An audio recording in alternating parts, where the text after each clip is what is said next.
திமுக அதிமுகவும் ஊழல் குறித்து மாறி மாறி குற்றச்சாட்டுகள் வைப்பது எவ்வளவு பெரிய கொடுந்துயரம் என்று பாருங்கள். திருவிழா காலத்தில் நடக்கும் நாடகம் போல இந்த நாடகத்தையும் பார்த்து சிரித்துவிட்டு போக வேண்டியதுதான் என நாம் தமிழர் கட்சி ஒருங்கிணைப்பாளர் சீமான் சாடல்.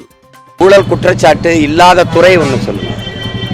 இப்போ நம்ம அப்படியே ஊழல் இருக்குது, முறைகேடு இருக்குதுன்னு இடி ரைடு அமலாக்கத்துறை வந்தாலும் அந்த அந்த அந்த சோதனை வர்றது தெரியுது. நடவடிக்கை ஏதாவது எடுக்கப்பட்டிருக்கா அப்படின்னா அந்த சோதனையே ஒரு கண்துடைப்பாக தான் நான் பார்க்குறேன்.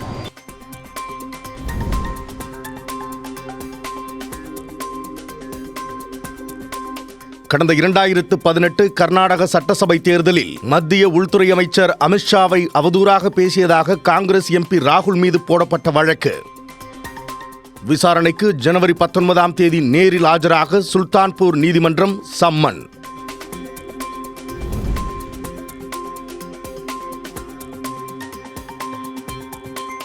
சத்ரபதி சிவாஜி குறித்து புத்தகத்தில் ஆதாரமற்ற தகவல்களை வெளியிட்ட விவகாரம். 22 ஆண்டுகளுக்கு பிறகு சத்ரபதி சிவாஜியின் 13வது தலைமுறை வாரிசும் எம்பியுமான உதயன்ராஜே போஸ்லேவிடம் மன்னிப்பு கோரியது ஆக்ஸ்போர்டு பல்கலைக்கழக பதிப்பகம்.